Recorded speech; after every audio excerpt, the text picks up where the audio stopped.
So let's go to office.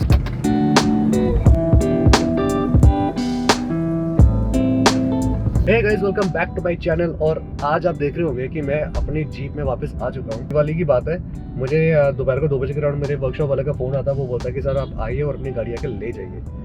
उसने मुझे बताया कि सर अभी तक जो भी इसके फिटिंग्स थे जो उसने लगाए थे, वो बोल रहा था कि आप मुझे फिर से आगे कभी दे देना, मैं इसको क्रॉस चेक कर लूँगा। बट मीनवाइल जितने मेरे लड़कों ने कर पाए हैं उन्होंने कर दिया है और आपकी गाड़ी चलाने लायक है, तो अभी आप ले जाओ गाड़ी। आई थॉट कि ठीक है यार, देखो इसमें ज़्यादा कुछ वैसे था भी नहीं, इसका जस्ट बम्पर गया था और इंटरकूलर गया था। अब उसमें जस्ट स्पेयर्स मंगाने थे, स्पेयर्स फिट करने थे और उसके बाद में बस स्क्रू एंड नट टाइट करके इसको दे देना था। इतना डिले इसलिए हुआ था, 20 से 25 दिन इसमें लग गए थे क्योंकि इसके जो स्पेयर्स थे वो मिल नहीं रहे थे। एंड उसका भी एक रीज़न है, मैंने ये गाड़ी ली थी 1 जनवरी 2021 और उसके कुछ 4 महीने के बाद में आई गेस अप्रैल या मई में क्या हुआ था कि जो इसकी एजेंसी थी जम्मू में जहाँ से मैंने गाड़ी ली थी, वो एजेंसी हो गई बंद। अब वो एजेंसी बंद होने के बाद में क्या हुआ कि जो उसकी वर्कशॉप थी वो ही बंद हो गई। अब सिंस इसकी वर्कशॉप यहाँ पे नहीं थी, तो इसकी जो यहाँ पे नियरेस्ट जो वर्कशॉप थी वो थी जलंधर में या चंडीगढ़ में या फिर श्रीनगर में। इतनी दूर गाड़ी लेके जाना विदाउट दैट इंटरकूलर, जब मेरी गाड़ी लगी थी तो वो थोड़ी सी आवाज़ भी कर रही थी, तो मैं इतनी दूर गाड़ी तो लेके जा नहीं सकता था। तो इसीलिए मुझे यहाँ पे लोकल वर्कशॉप में गाड़ी देनी पड़ी। लोकल वर्कशॉप में गाड़ी देने से क्या हुआ कि जिसको मैंने गाड़ी दी थी उन्होंने आगे से इसके स्पेयर्स मंगाने के लिए इन्होंने पता किया, बट इसके जो स्पेयर्स थे वो मिल नहीं रहे थे। हुआ क्या था कि मैंने पर्सनली बात भी किया था जलंधर में, तो उनका कहना ये था कि सर जो इसके स्पेयर्स हैं आप हमारे पास में गाड़ी लाइए तो हम ऑर्डर करके दे देंगे, बट हम उसकी काउंटर सेल नहीं करते हैं, which is actually justified for me. मतलब मेरे हिसाब से भी अगर कोई गाड़ी के जो जेन्युइन पार्ट्स हैं अगर वो सिर्फ शोरूम से ही मिले या उसी की वर्कशॉप से मिले, बाहर से ना मिले, तो दैट इज़ एक्चुअली गुड, क्योंकि फिर उससे ना उसकी ब्लैक मार्केटिंग कम हो जाती है। आई थॉट कि यार ठीक है आप सही बोल रहे हो, लेकिन अब मेरे पास में ऑप्शन नहीं था। या तो मुझे ऐसा करना पड़ता कि मुझे RSA वालों को फ़ोन करना पड़ता और वो मेरी गाड़ी को टो करके लेके जाते, नई गाड़ी को टो करके लेके जा रहे हैं यहाँ से लेके जलंधर। या मेरे पास में ऑप्शन था कि मैं यहीं पे किसी लोकल वर्कशॉप में देता एंड मैं उनको बोलता कि सर देखिए अगर पॉसिबल हो सके तो आप मंगवा लो। तो आई थॉट कि चलो रिस्क लेना ठीक रहेगा, तो लोकल वर्कशॉप में दे दिया। अब वर्कशॉप में देने के बाद में मैं एक्सपेक्ट कर रहा था कि कुछ 8 से 10 दिन में मुझे गाड़ी मिलेगी, बट थोड़ा ज़्यादा टाइम लग गया। आज मुझे गाड़ी 20 से 25 दिन के बाद में मिली है, बट ठीक है, फेयर इनफ। मेरी गाड़ी ठीक होगी वो ज़्यादा बेटर था, बिकॉज नहीं तो ऑल द वे उसको जलंधर लेके भी जाता तो देखा जाए तो खर्चा उतना ही हो जाता। अब जब मुझे उसने गाड़ी डिलीवर की थी तो क्या हुआ था, उसने मुझे जो नंबर प्लेट थी ना मेरी जो आगे से टूटी थी वो उसने अटैच करके दी थी। उसका बोलना भी सही था, वो बोल रहे थे कि अगर मैं लगाऊंगा नंबर प्लेट तो मैं इस पर स्क्रूज मारूंगा बड़े बड़े, उसके बाद रिवेट नहीं थे। तो आई टोल्ड हिम कि ठीक है तो उसको रहने दे, तो मेरे को गाड़ी दे दे। मेरे पास में यहाँ पे जो ट्रांसपोर्ट नगर है जो ओल्ड RTO है, मैं वहाँ पे जाऊँगा और वहाँ पे जाकर मैं खुद ही लगवा लूँगा।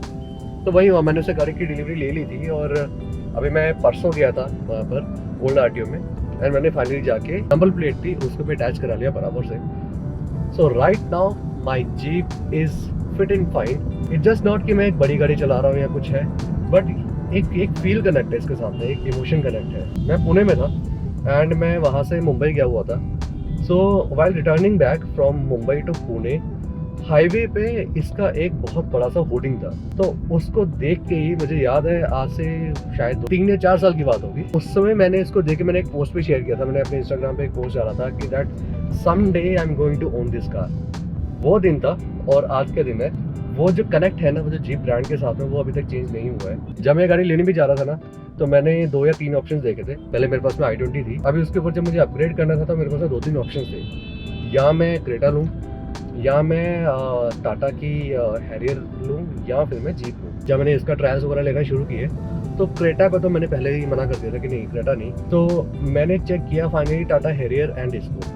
अब देखा जाए तो बहुत बड़ा ही क्लोज कॉल था, बिकॉज टाटा हैरियर भी अच्छी गाड़ी है, तो मैं वो वाली गाड़ी भी ले सकता था, लेकिन नहीं। फाइनली जब मैंने जीप का जब मैंने ट्रायल लिया तो एक तो वो पुराने एक पुराना वो इमोशन था, और दूसरा जब मैंने इन दोनों को कंपेयर भी किया तो मुझे समहाउ मुझे जो थोड़ा सा जो 1920 का जो डिफरेंस होता है ना, मेरे को जीप थोड़ी सी हायर एंड पे लगी और मुझे जीप का जो कंफर्ट है वो मुझे ज़्यादा बेहतर लगा। मैं एक ब्लॉग पूरा का पूरा इस गाड़ी के ऊपर बनाऊंगा जिसमें मैं आपको इसका अलग अलग फीचर बताऊंगा, बट एक छोटा सा फीचर जो उसका बड़ा ही ऑसम था जो कि और भी हायर एंड गाड़ियों में होता है, इसमें हमारे पास में इलेक्ट्रॉनिक पार्किंग ब्रेक है, दैट इज़ EPB, जिसमें जस्ट मुझे क्लिक करना पड़ता है और मेरे जो सारे के सारे जो हैंड ब्रेक है वो लग जाते हैं। अब ये वाली चीज़ आप हायर एंड गाड़ियों में देखोगे, जैसे कि ऑडी, BMW या फिर आप रेंज रोवर वगैरह में देखोगे, उसमें ये वाला फीचर होता है और इसमें भी ये वाला फीचर था जो कि मुझे बहुत ज़्यादा पसंद आया। तो इसका जो बेस मॉडल था और उसका जो प्राइस था वो टाटा हैरियर के हायर मॉडल से भी महंगा था। और ये सिर्फ ब्रांड के कारण नहीं है, इसमें जो चीज़ जो डिफरेंस थे वो ये था कि इसके बेस मॉडल जो गाड़ी में जो सेफ्टी फीचर्स हैं वो उसके टॉप मॉडल से कंपैरिजन में अगर ज़्यादा नहीं तो नेक टू नेक थे। तो आज मैं वैसे जीप के बारे में ज़्यादा बात नहीं करूँगा, जीप के बारे में हम कोई और ब्लॉग रखेंगे। आज बोलने का मतलब ये था कि यार फाइनली मेरी जीप है मेरे पास में और हम लोग अभी ऑफिस जा रहे हैं। आज का दिन हमारा स्टार्ट हुआ ऑफिस जाने से, आज मंडे है and today is 8th of November I guess. तो जो मैंने कुछ अपने व्लॉग्स में पहले बोला था कि मैं अपना डेली व्लॉग शुरू करने वाला हूँ, वो मैंने शुरू नहीं किया था या मैं नहीं कर पाया था। इनफैक्ट बहाने मार रहा हूँ, वैसे मैं देखा जाए तो मैं कर सकता था, लेकिन यस मैं किस चीज़ का वेट कर रहा था जिसके कारण मैंने नहीं शुरू किया था। One was my wide angle lens जो कि है ये वाला। मैंने कैनन का 10 से 18 mm का मैंने लेंस ऑर्डर किया था और वो आने वाला था, तो इसलिए मैंने वो व्लॉग भी शूट करना शुरू नहीं किए थे। सेकंड था मेरा ये माइक्रोफोन जो कि अभी इसमें अटैच्ड है जिससे मैं अभी शूट कर रहा हूँ। तो क्या हो रहा था कि अगर इसके बगैर मैं शूट कर रहा हूँ, मैंने आपको लास्ट टाइम भी बताया था कि जब मैं बेयर जस्ट अपने एक्शन कैमरे से शूट कर रहा हूँ तो उसमें मुझे जो उसका ऑडियो है मुझे पोस्ट प्रोसेसिंग में बहुत ज़्यादा मेहनत लगी थी उसको ठीक करने के लिए। तो वो नहीं चाहिए, क्योंकि अगर मैं डेली व्लॉग शूट करता हूँ देन मैं उसको शाम को जाके एडिट करता हूँ तो मुझे जितना चाहे वो टाइम थोड़ा कम रखना है। तो फाइनली मैंने ये बोला, एक तो माइक ऑर्डर किया और देन मैंने वो वाइड एंगल लेंस मैंने ऑर्डर किया। और अभी क्योंकि मैं गाड़ी चला रहा हूँ तो इसलिए मैं वो वाला मेरा कैमरा नहीं यूज़ कर रहा हूँ, मैं ये वाला एक्शन कैमरा को मैंने माउंट किया हुआ। हाथ में उसको पकड़ना नहीं है, कुछ नहीं करना, मुझे आराम से गाड़ी चलानी है और आप लोगों से बात करना है। आज हम थोड़ा सा लेट हो गए हैं ऑफिस जाने के लिए। तो अभी का जो जेन्युइन प्लान्स अभी ये है कि अब से मैं डेली शूट करने वाला हूँ, अब से आपको मेरे डेली व्लॉग्स दिखाई देंगे। अब तक मैं बहुत ज़्यादा सोच रहा था मुझे ये जो सोचने वाले ब्रैकेट से बाहर निकलना है एंड मुझे एग्जीक्यूशन वाले ब्रैकेट में आना है। तो इसलिए now that I have everything what I need, my prime target is कि अगले 7 दिनों में, today is Monday and अगले मंडे तक, इनफैक्ट अगले संडे शाम को जब मैं ये अपलोड करूँगा अपना ब्लॉग, तो मेरा माई प्राइमरी टारगेट इज़ कि मैं अपने 7 दिनों में 7 ब्लॉग शूट करने वाला हूँ, उसको अपलोड करने वाला हूँ। उसके बाद में the next target would be थोड़ा सा मच हायर, लेकिन पहले हम बेबी स्टेप से शुरू करते हैं। तो आज मैं आपको मेरा चैनल सब्सक्राइब करने के लिए फ़िलहाल नहीं बोलूँगा, मैं यही बोलूँगा कि पहले जो मैं करना चाह रहा हूँ, अगर मैं 7 दिन में ये चीज़ मैं कर पाया देन आई वुड सी कि जो मैंने बोला था, जो मैंने कमेंट किया था वो मैं कर पाया हूँ। Now you can go and subscribe to my channel.